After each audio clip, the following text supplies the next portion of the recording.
Welcome to SparkTO. Meet the speakers who are sparking conversation at Spark the Change Toronto.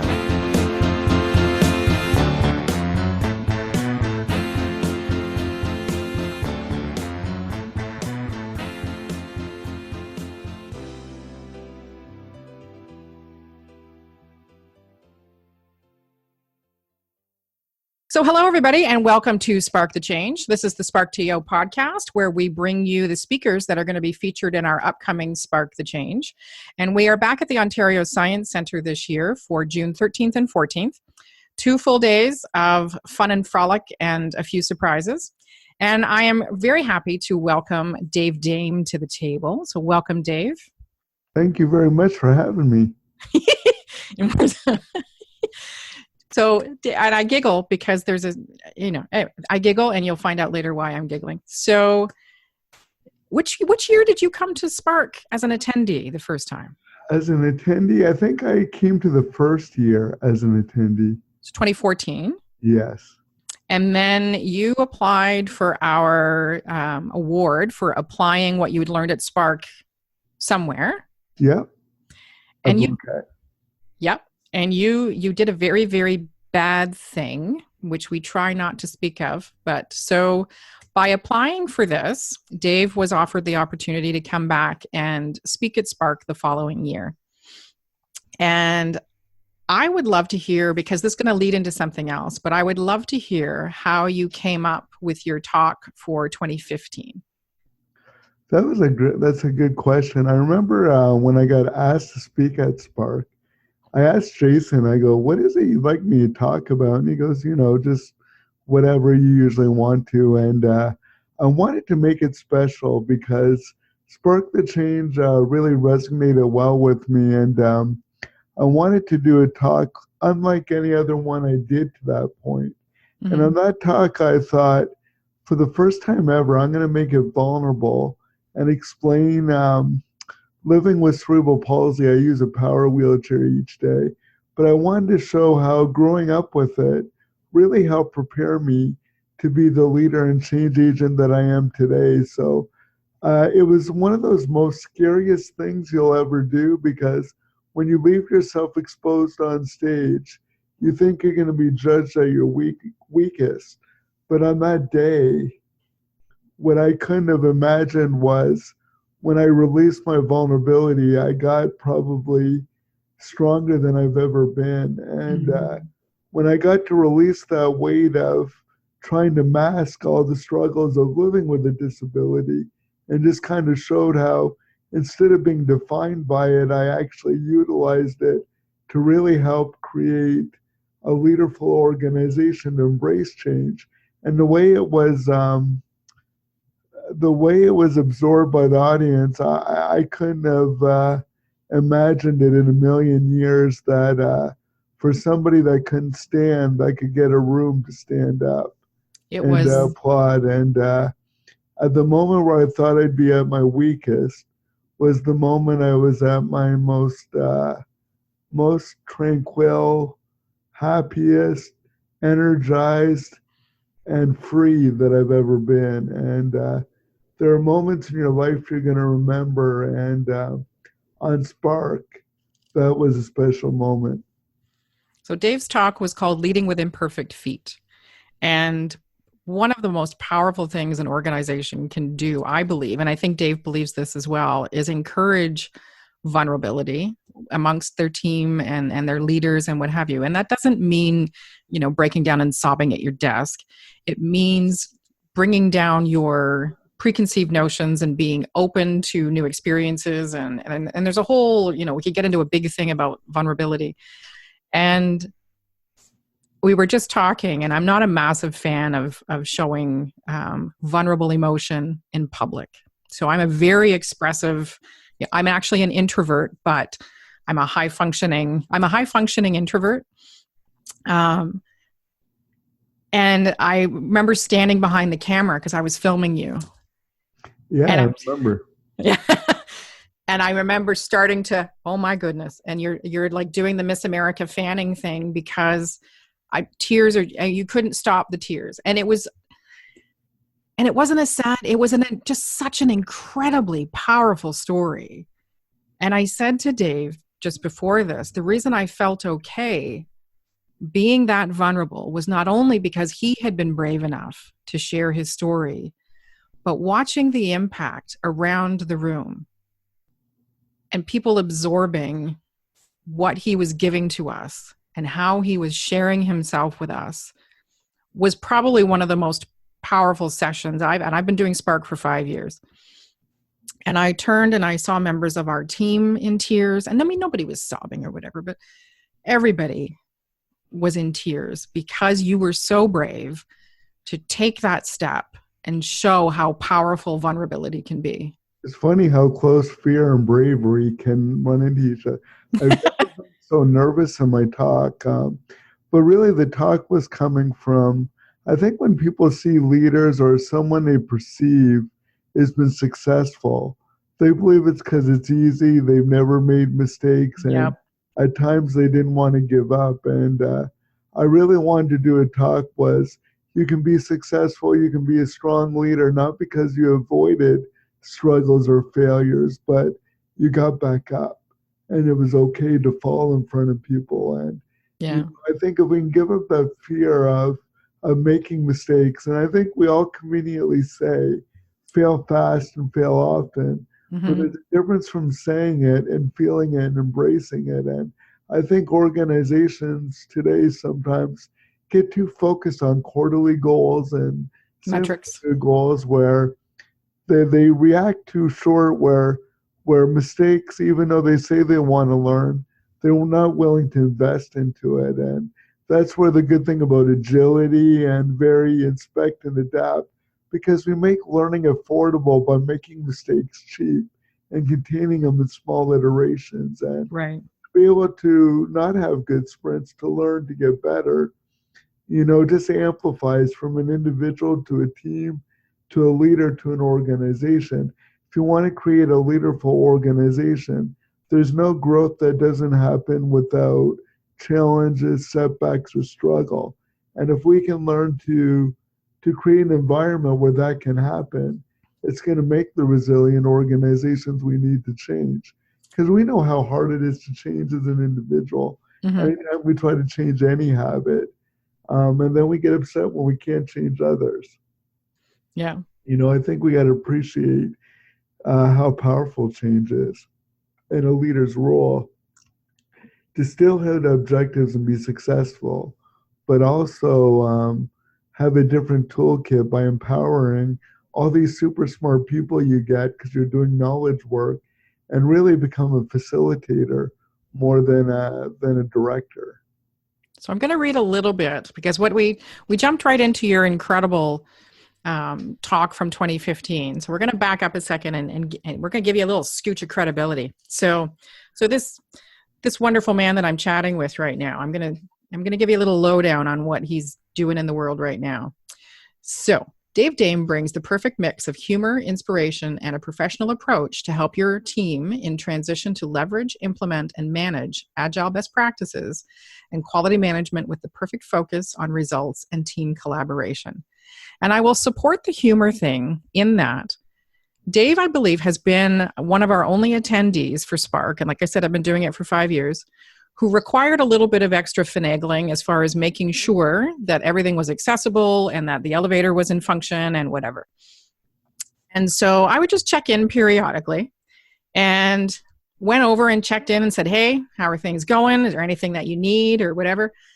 I don't know. I can't remember what you asked me, but there was something. And it was, I don't know, you're asking direct. I don't know what it was. I think you were kicking me out of a room because you wanted to set up for the next speaker. Is that what it was? And I remember you said, like, can you leave soon? I'm like, I feel I better do it, else I'm scared what might happen.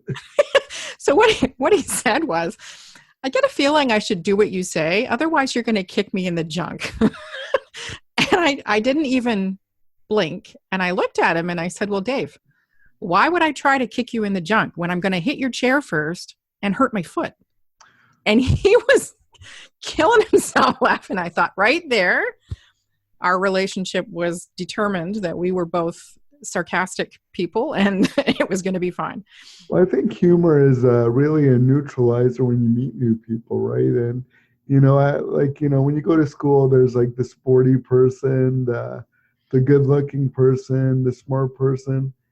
I was like the funny guy that used that as the leveler to really kind of be included with the other students in that. And, if you can really connect people at a lesser level, and if Yeah. you laugh at things, then I think you're able to really look at it and see it differently and be able to do what you need to do to get through.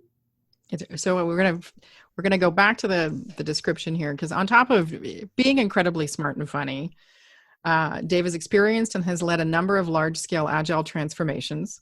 He specializes in creating a workforce that is engaged in what and how they are driving long-term sustainability and efficiency of releasing software. And you are, I'm going to take a deep breath here because there's like a lot of tick marks beside what you do. Professional Scrum Trainer, Professional Scrum Master 1 and 2, Professional Scrum Product Owner 1 and 2, Certified Scrum Professional, Certified Six Sigma Black Belt. Not in karate, it's something else. I was about to say, I would pay money to see that.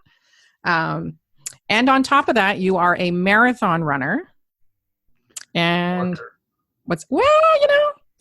you move more than I do, so I'm going to say that's about as close to running as you can get.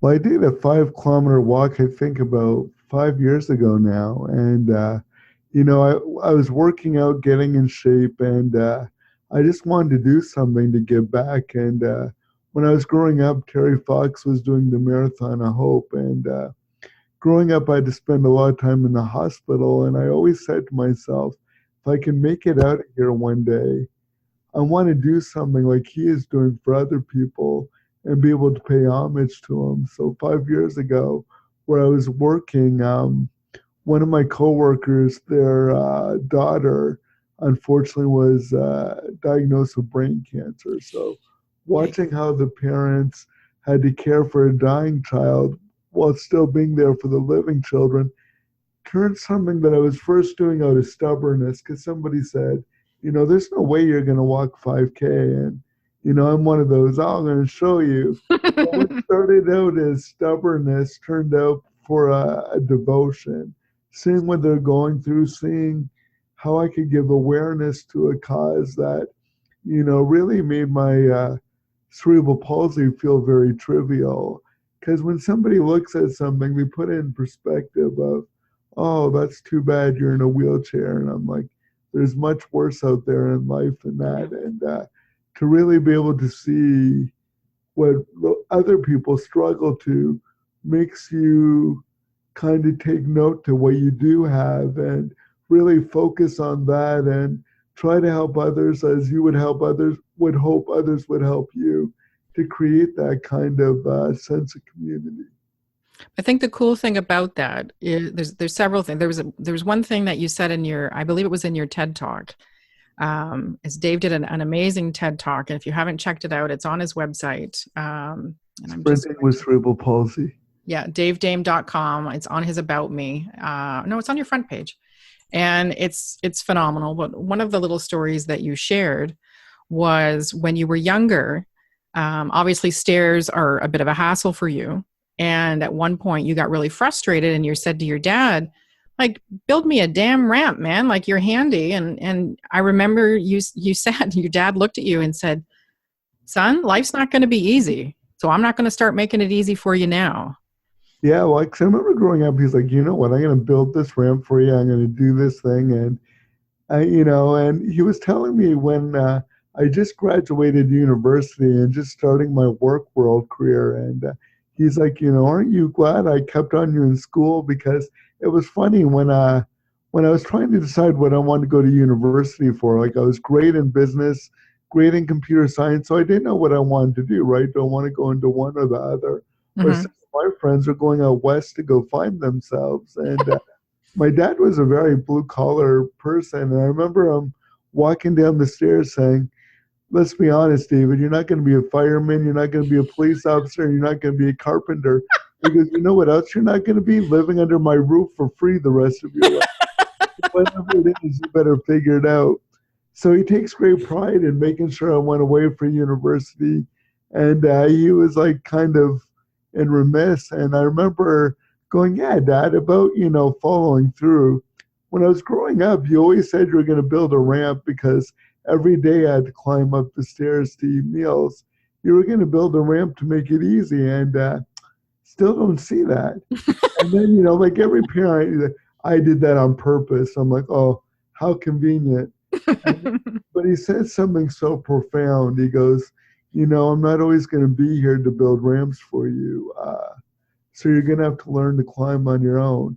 And at that night, I thought, okay, he's just making an excuse why he didn't do it. And Yeah.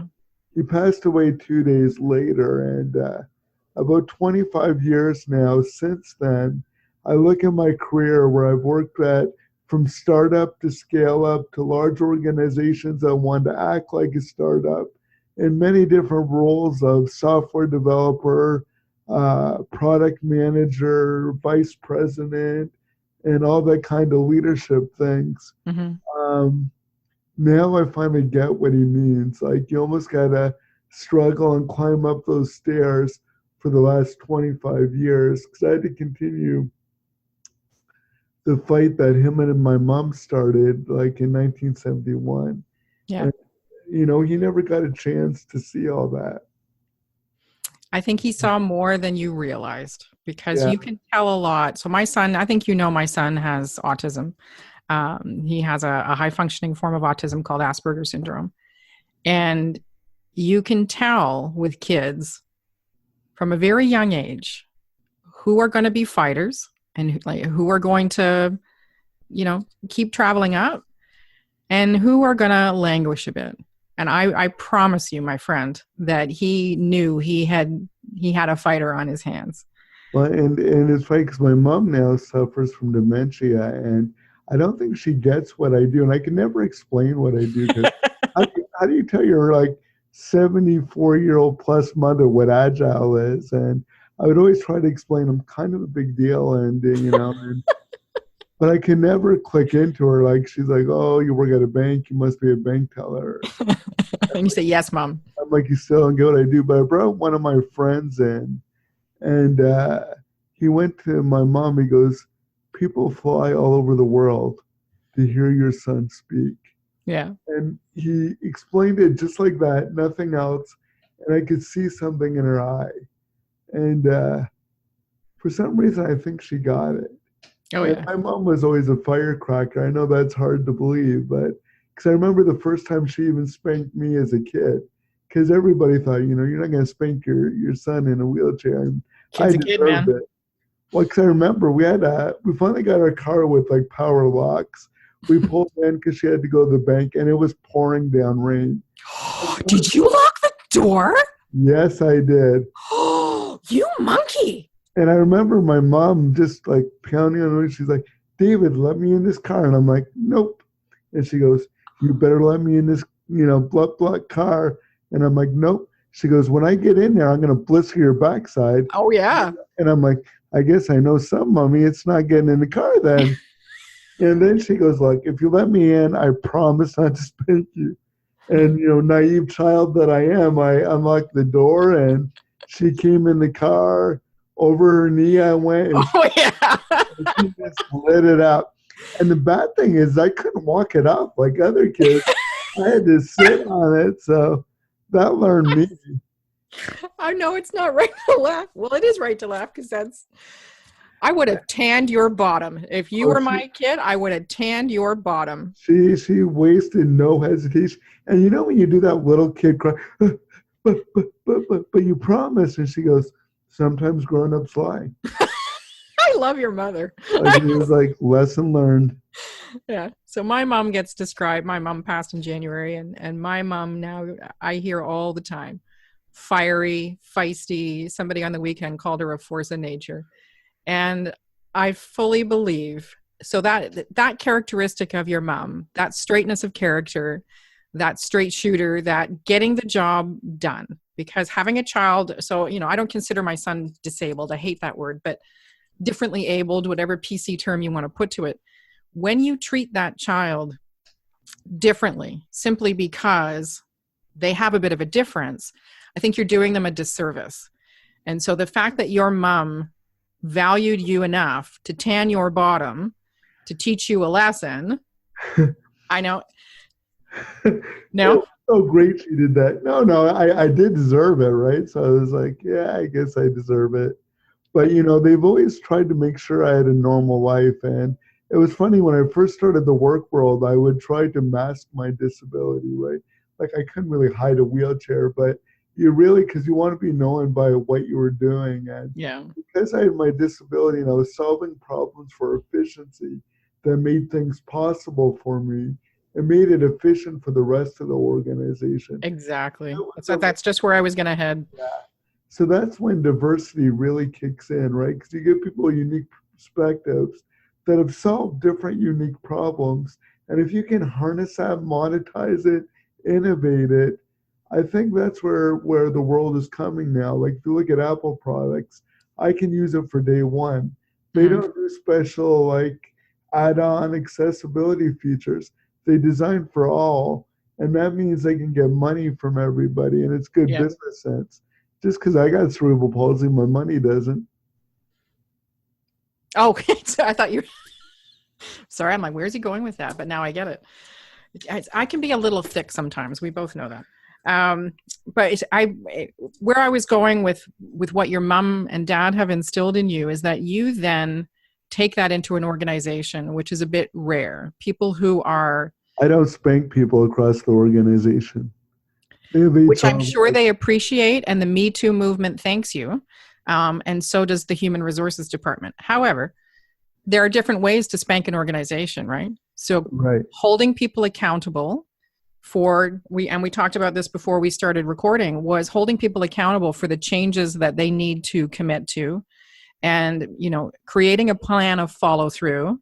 And, when people don't unlock the door, tanning their bottoms and saying, hey, if you don't commit to you committed to these changes. We have discovered in your organization that some systems, communication, teamwork, whatever, are fundamentally broken.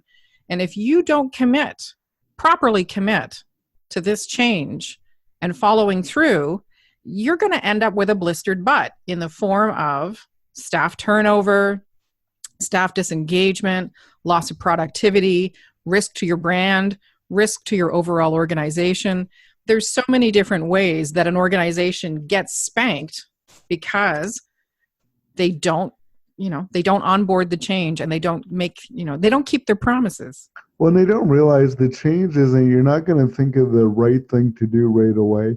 And it's a series of experiments or a series of imperfect steps that really help you pivot your way to do that, because we work in a very, everything we do, it's about people, intellectual capability, knowledge work.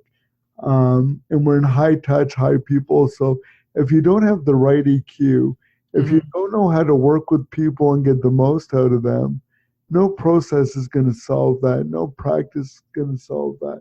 It's really knowing how to connect with people and make them better than they think that they ever thought they could be. And then when you multiply that by getting a collective of people working together, you're doing it to get really the exponential value of them.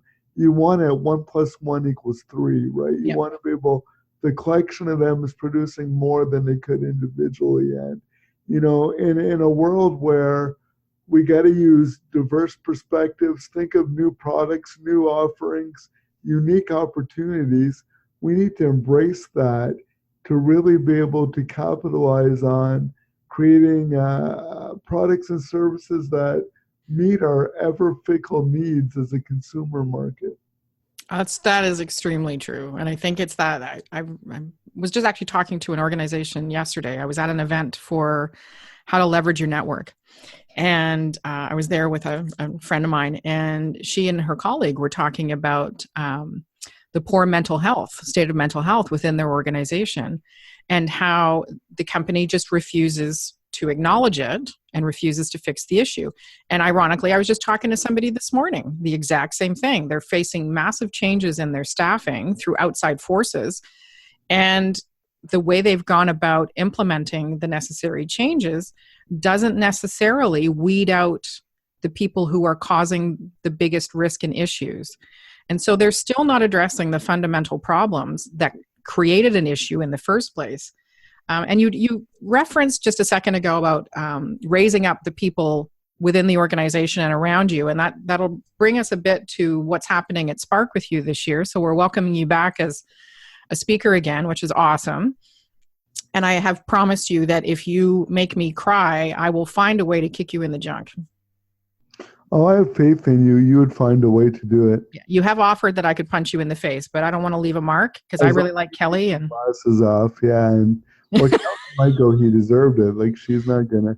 And Kelly's my wife, by the way. The ginge. She loves they can never run away. Well, she used to be a ginger, now she's blonde.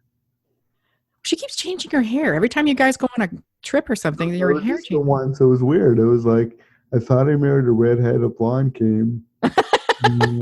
And I'm like, it's not a bad deal, though. A lot of men wish for that through their marriage. I still got it. It's all that matters. We could, we could wrap up with your happy ending joke, but we'll do that later. So Dave is one of our speakers on the very first day, and in fact, he's kicking off part of our morning. So where our first speaker is Aaron Dignan, who's coming in to talk about Brave New Work, and then we have Dave on June 13th at 10:15. And Dave's talk is Amplify Yourself and Those Around You. And the description here is from being a child unable to speak to running, and you got over that, good for you, to running a 5K. I bet you regretted that now, eh? Hey man, I'm not your mother, so it's all good. Dave Dame has overcome many obstacles despite his diagnosis of cerebral palsy. You have CP?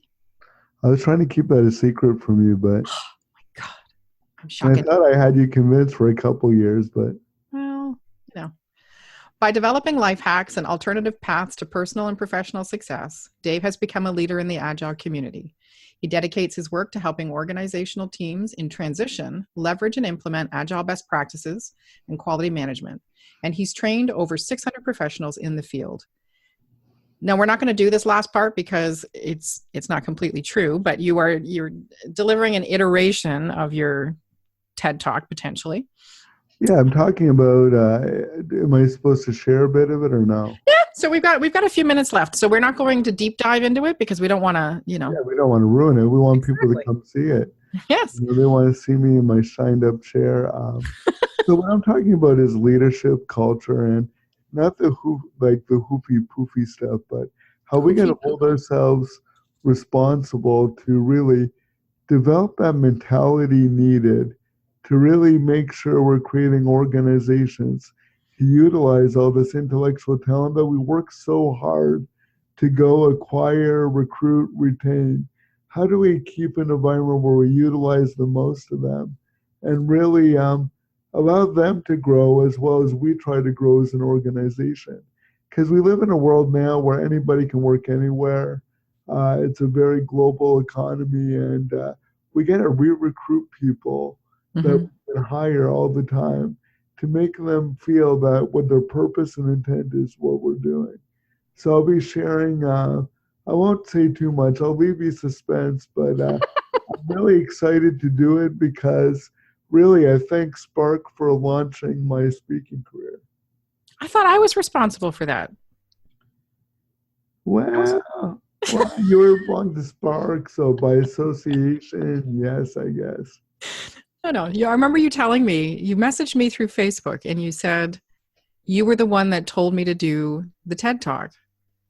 And I remember sitting there going... right after I did Spark, you and a couple others, you got to do a TED Talk. And I'm like, I've always wanted to, and then it was weird luckily I got selected last year. Yeah. You always wanted, it was a bucket list, but now I am. What am I going to talk about? And it took about 6 months to craft that talk with Aaron Sampson. Him and I worked nonstop for about 6 months to try to craft a talk that would talk about leadership, agility, and a bit about my cerebral palsy. Because I didn't want it all about Agile. I didn't want it all about leadership. But I wanted to connect people to be inspired to do both those things. And the feedback I got from TED, I hit all three of those vectors that I was 100%. for. One of the cool things about the fact that you are willing to share your CP journey and the things that you face, because you made a really valid point, and I think it was during the Leading with Imperfect Feet. And this is going to come back to how I think your impact on an organization is amplified because of your CP in a very positive way. And you said, or you shared about, because you have a support worker that comes with you in a variety of places, because, you know, Kelly has a life, Yeah. um, Well, and she's my wife, not my helper, right? Everybody's like, exactly. you got to have separation because sometimes I'm not nearly as funny as I think I am. And I don't want to be stuck in bed. So having a helper gave me an independence. And truth be told, if he were to tick Kelly off, she would just leave him there because she'd be It's like, the guy in a wheelchair. screw you, Mac. There's no doubt about that. Yeah. So you were sharing how you were, I believe it was your support worker was taking you on a pier. And what No, none of us that consider. was my buddy Was it Ed. your buddy? We're at his cottage, and I remember him pushing me on this dock, and the dock was probably almost the same width as the width of my wheelchair. Yeah. I remember looking over either side, and all you see is like 3 or 4 feet, and then rocks. Yikes. And I remember him going, you know, Dave, what impresses me most about you, not what you've accomplished as a leader and as a change agent, but he said, the fact that you got to put your life in people's hands all the time. Yeah. And as he was pushing me down that wrinkly kind of dock, I'm like, why did you choose this moment to share that with me? I thought he was going to throw me over the deck. And I think when you can trust people with your lives, you can trust them with objectives, you can trust them with key challenges and projects, and then you don't try to control them, but you trust that they're not going to let you fall, and you create an environment where you both leverage each other. Mm-hmm. That's kind of something that could be looked at. Oh, shame you got a disability, or not shame, but sorry that you got a disability and you need help. But because of that, it's developed these other skills that I don't think I would have developed any other way. And Yeah. And that's what I was going to mention was that I think it would be interesting to work with you in a professional capacity only because, not only because, but partly because you have had to spend your life trusting complete strangers to do very, you know, personal and onerous things for you. That to me would help me to trust you really quickly.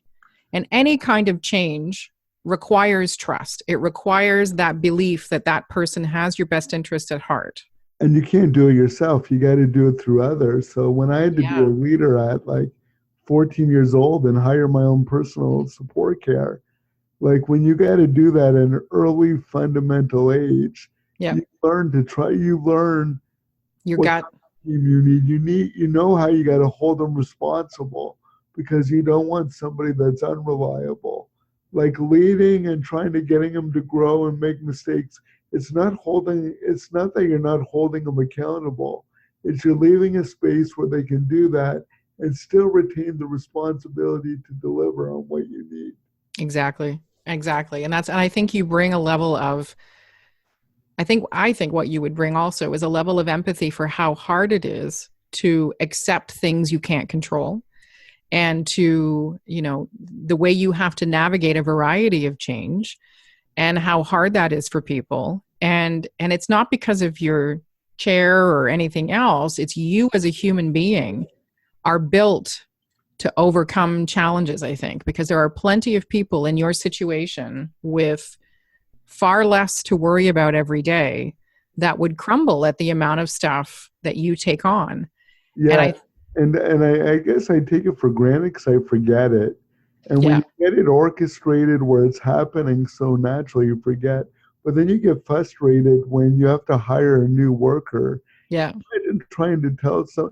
Can you imagine learning to shower again every 9 months when you have turnover of different personal support workers? yeah, So you build kind of a patience of tolerance and understanding, but you learn to be able to be a quick trainer. And I think great leaders now are actually good trainers or good teachers because I don't have to give them domain expertise. I just got to coach them and get them to go, and they use their domain skills and I use my people skills. So Yeah. the both of them, you really get to really move forward.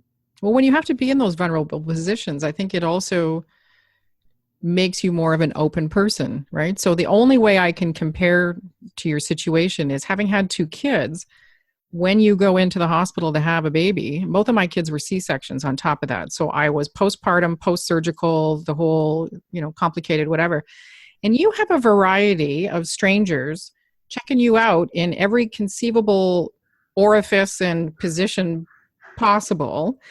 And once you've gone through that, you're kind of like, no big deal. like, But you take it for granted, I think, because like I said at the beginning of our talk, it wasn't until I went and did that talk for Spark where I kind of took time to really kind of take in and analyze all of the things that are unique in my life because, for one, it becomes automatic, but I think two, as a defense mechanism, you shield it as your normal, where you don't try to, you try to make it like you got it all figured out and easy. And I think, what's shocking is even though you think you master it, you don't really. And when you talk to people later, they're like, the fact that you never miss days of work and, despite what you were doing, crappy days, good days, you still came in and did. And we knew what you had to overcome. And I'm like, really?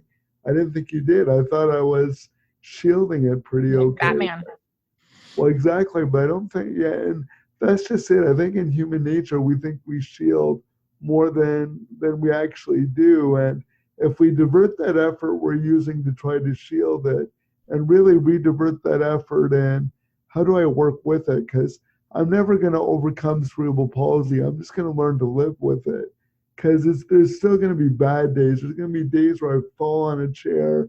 There's going to be days where I'm like, oh, I got to retrain a new helper because the other one left.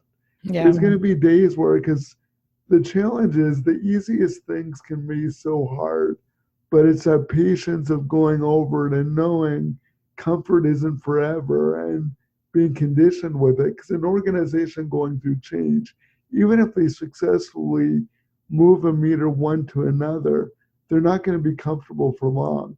Because the minute you're comfortable, the status quo is right behind you. And if you want to stay ahead of it, it means not staying in the comfort for long. But, so we're going to wrap up shortly, but what came to mind for me was the discomfort isn't going to last forever either. And so that can be the biggest barrier to change and fear and what have you, is that level of discomfort. Yeah, we think it's a finite, that if it happens, a failure happens, it's terminal. Yeah. Yeah. Move from it. Just like success is short-lived, so too is mistakes and failing. Exactly. And the really learning and growth is bouncing between the two. Yeah, who was there? His name is escaping me. He was a speaker when we were at the ROM. Sammy Puja. It wasn't that accessible, but thanks. Oh, yeah. Ouch. Which is why we're not back there, among other reasons. But Sammy Paju said something that and I now have a tech startup and I'm doing a variety of things that are really new to me, which I don't think I would have been comfortable taking on if I'd not been involved with the Spark team for the past 5 years. And he said, there's no bad ideas, there's only bad experiments. And that's something that it's allowed me to introduce, some ideas I maybe wouldn't have felt comfortable doing otherwise to the Spark team, because I'm not on the same level as everybody else on the team, as far as, agile knowledge and all that kind of good stuff. And that's been one of the many benefits of 5 years of different speakers, 5 years of different points of view, 5 years of different experiments. We've had some failures. We've had some major successes. And out of that, Spark has just gotten better and better and better, because there's times where we got spanked and we went, okay. Well, I think Spark has set the foundation. It's really a different kind of conference, because usually when I go to speak at others, people come in attendance and just purely absorb everything you're doing and do that. Where Spark, I see it as a, hey, we're all trying to figure this out, trying to leverage everybody's experiences and sharing them Yeah. so we can learn from each other. And I think Spark, uh,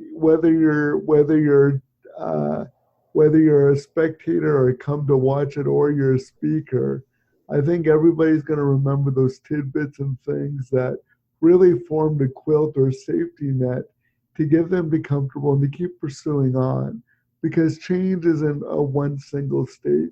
It's Yep. a continuous struggle, and it's hard to say whether it's successful or not. You just got to measure the movements and and do it from there. But Spark has been one of those, I think, that everybody speaks about, that they've gotten a tidbit of knowledge, they've gotten a network really where they can leverage all those diverse perspectives and different things to really figure it out for themselves. There's no single recipe, but people can really pull nuggets from all different speakers and fellow guests and put it together and try so many things and Yep. radiate and then be each other's support network of, wow, that really bombed, and tried something else. And Spark in itself probably embodied that, as it really tried to change things as it is. And like anything that's successful, it's successful because it recovered from the missteps, not because it avoided it. Yeah. And I think we've had very few, I mean, and not backtracking, we've had very few bombs. And we've been really fortunate in that capacity. And you said something earlier about, your normal.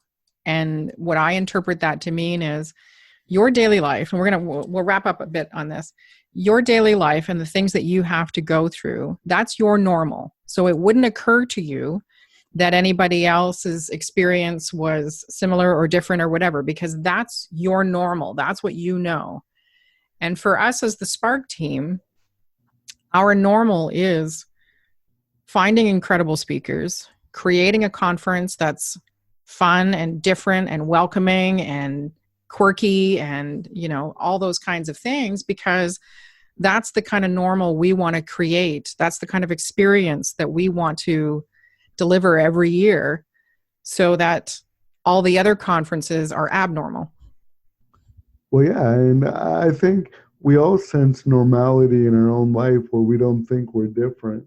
And Yeah. it's not until we go to other conferences we find how unique and different it is. And, when you got someone like Jason on the thing that, Jason's the Brownie. kind of guy that you love as a friend or brother, but you would never want him to date your sister, really gives you those kind of diverse, kind of supportive and challenging things at the same time.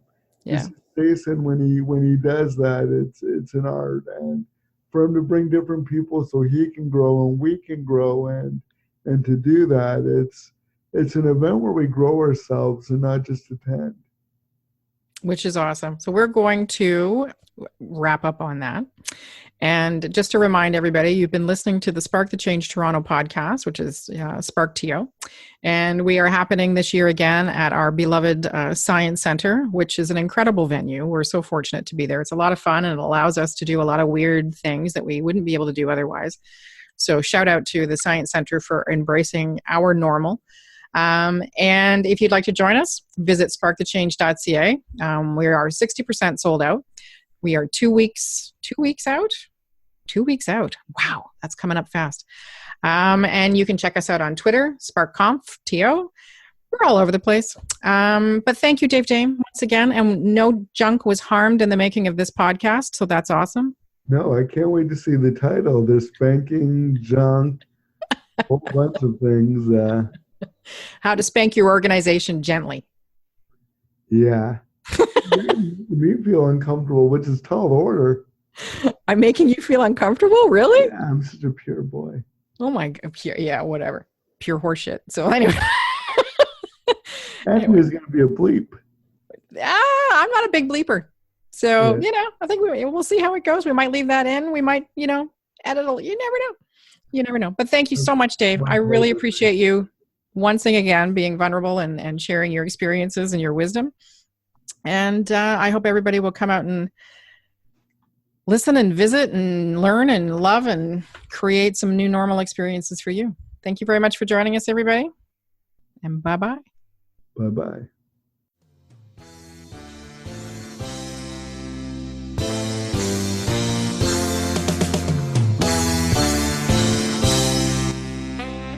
Thanks for listening, and please visit us at sparkthechangetoronto.ca to learn more, or you can follow us on Twitter at SparkConfTO.